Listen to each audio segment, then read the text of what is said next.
Good morning, everyone. Let's start third chapter of history, ruling the countryside.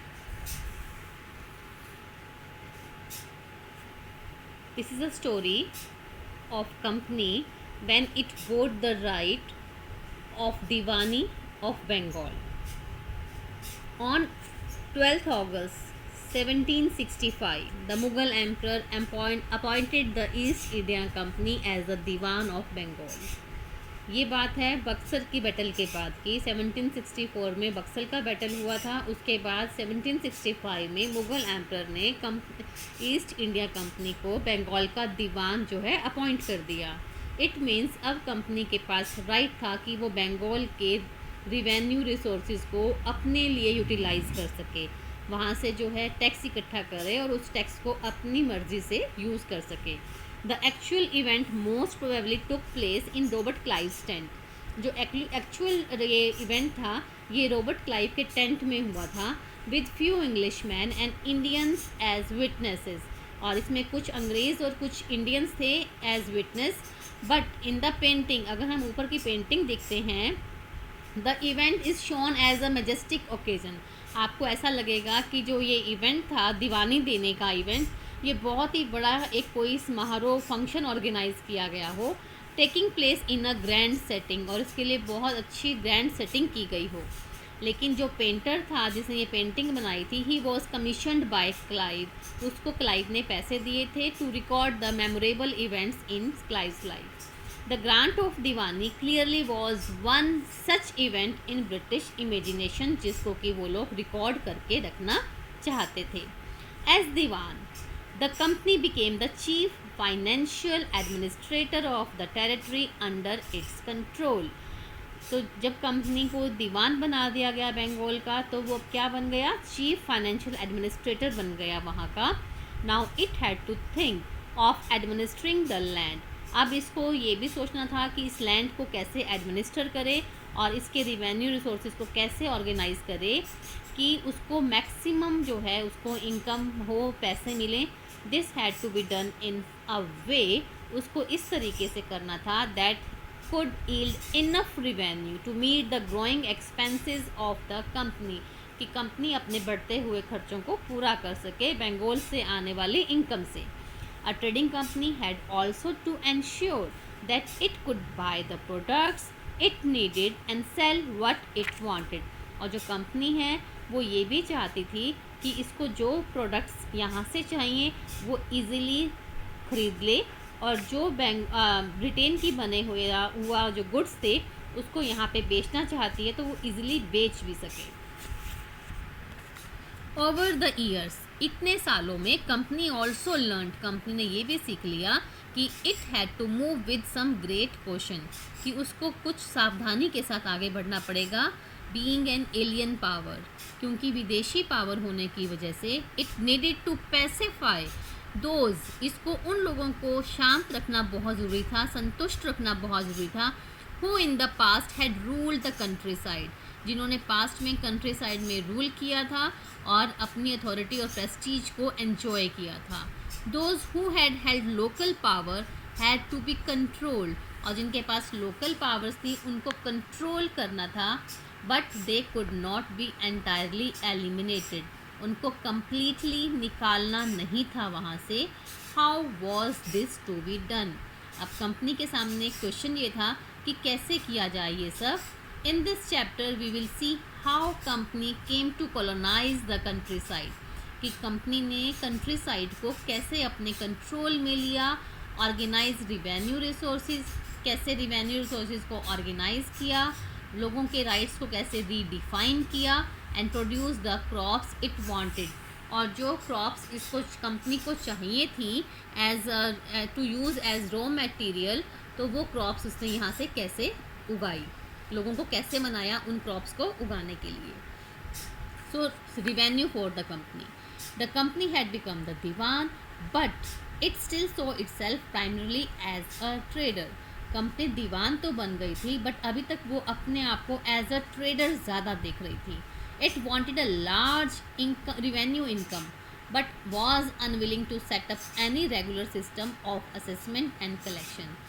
इच्छा तो इसकी यही थी कि यहाँ से बहुत सारा जो है उसको इनकम मिले, लेकिन वो वहाँ पर लैंड को असेस करने का और कलेक्शन का कुछ भी ऐसा रेगुलर सिस्टम सेट करने में विलिंग नहीं थी। वो लैंड को असेस नहीं करने को विलिंग थी कि किस लैंड से कितना रिवेन्यू इकट्ठा किया जा सकता है, उसको सिर्फ अपने रिवेन्यू से मतलब था। The effort was to increase the revenue as much as it could. सिर्फ कोशिश ये की गई कि रिवेन्यू को इंक्रीज़ किया जाए जितना ये कर सके, and buy fine cotton and silk cloth as cheaply as possible. और यहाँ से जितना सस्ता हो सके उतना सस्ता फाइन कॉटन और सिल्क का कपड़ा खरीद सके। Within 5 years the value of goods bought by the company in Bengal doubled. और 5 सालों में कंपनी पहले जितना सामान खरीदती थी अब उससे डबल सामान यहाँ से खरीदने लगी। Before 1865 the company had purchase goods in India. 1865 से पहले जब कंपनी जो है यहाँ से इंडिया से सामान खरीदती थी तो उसको बदले में जो सोना चांदी देना होता था वो ब्रिटेन से इंपोर्ट कराती थी। बट नाउ अब जो उसका रिवेन्यू इकट्ठा होता था बंगाल से, उसी से ही वो यहाँ से चीज़ें खरीदने लग गई। Soon it was clear that the Bengal economy was facing a deep crisis. अब ये बिल्कुल क्लियर हो चला था कि बंगाल की जो इकॉनमी थी वो क्राइसिस में थी। Artisans were deserting villages. Artisans जो हैं गांव छोड़कर जा रहे थे because they were being forced. उनको फोर्स किया जा रहा था to sell their goods to the company at low prices. Peasants were unable to pay dues. Peasants जो उनसे थे वो peasants were unable to pay the dues. जो पीजेंट्स थे वो ड्यूज पे करने में अनेबल थे, जो कि उनसे डिमांड की जा रही थी कि वो पे करें। आर्टिशनल production was in decline.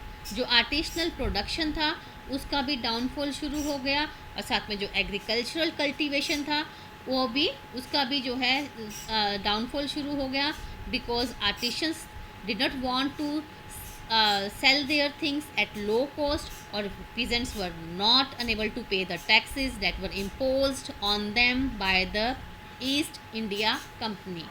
Then in 1770 a terrible famine killed 10 million people in Bengal.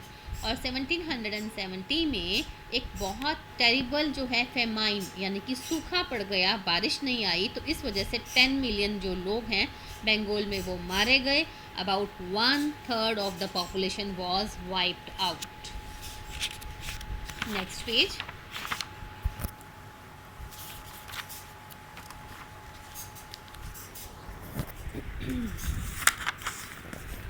The need to improve agriculture.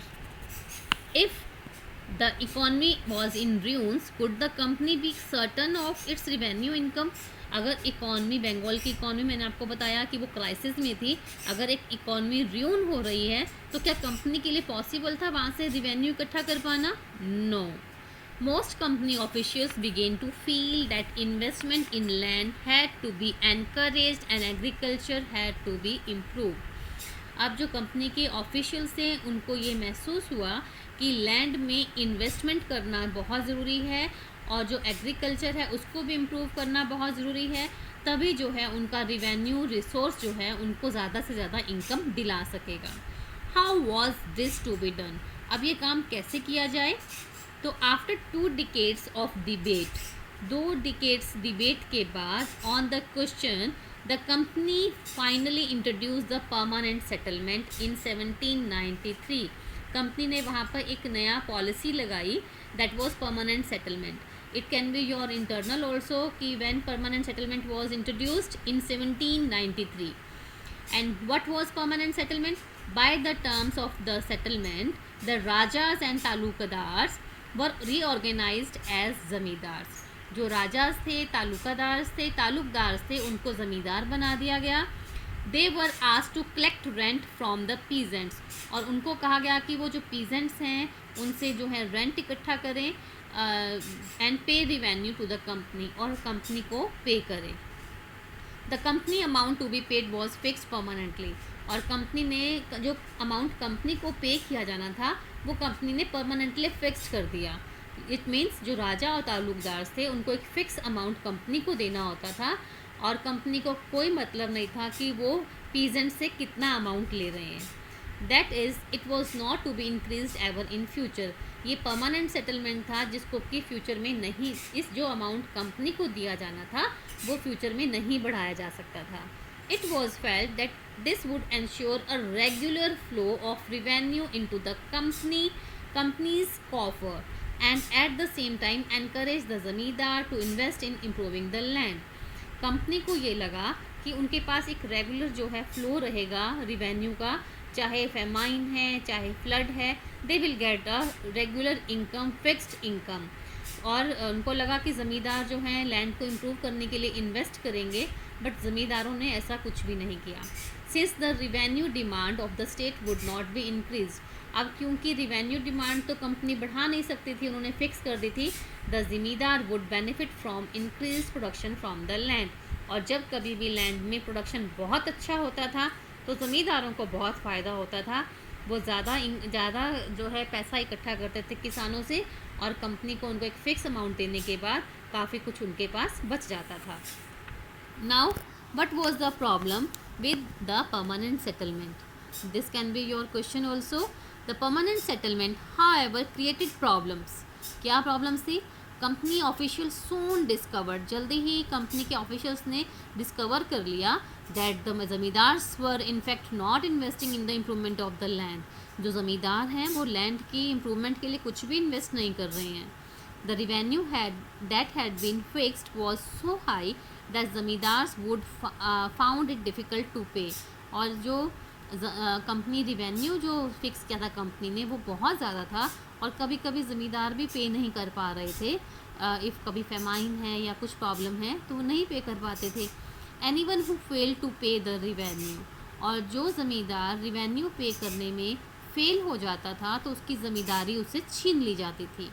Numerous zamindaris were sold off at auctions organised by the company.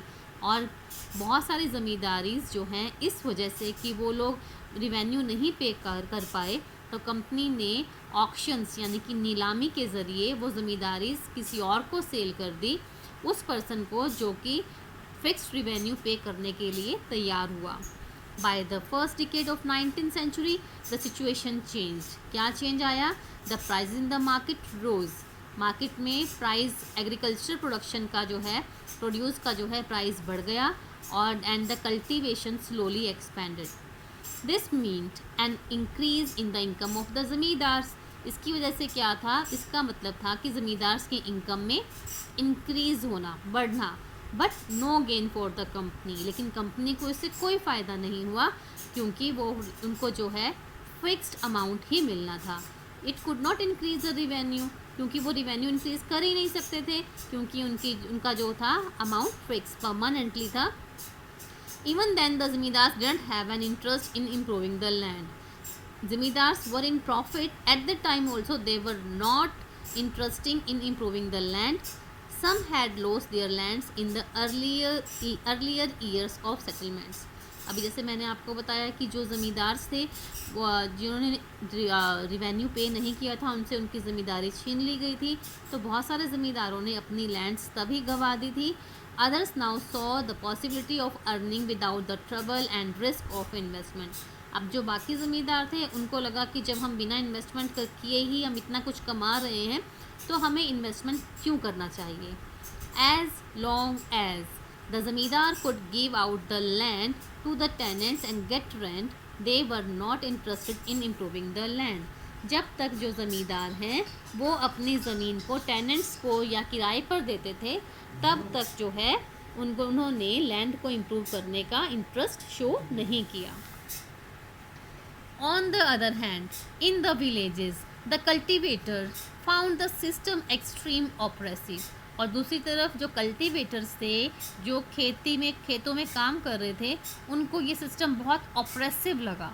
The rent he paid to zamindar, जो ज़मींदार को ये लोग rent पे करते थे बहुत high था वो, and his right on the land was insecure.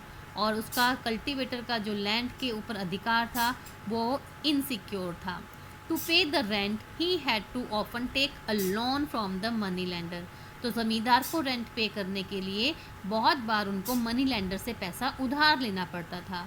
When he failed to pay the rent, और अगर वो रेंट पे नहीं कर पाता था तो उसको उसकी ज़मीन से बेदखल कर दिया जाता था, एविक्ट कर दिया जाता था, निकाल दिया जाता था। ही हैड कल्टिवेटेड 4 जनरेशन, वो ज़मीन जो कि वो इतने टाइम से कल्टिवेट कर रहा था। So this is enough for today.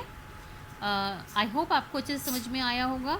If there is any query you can call me any time. Till then, good bye.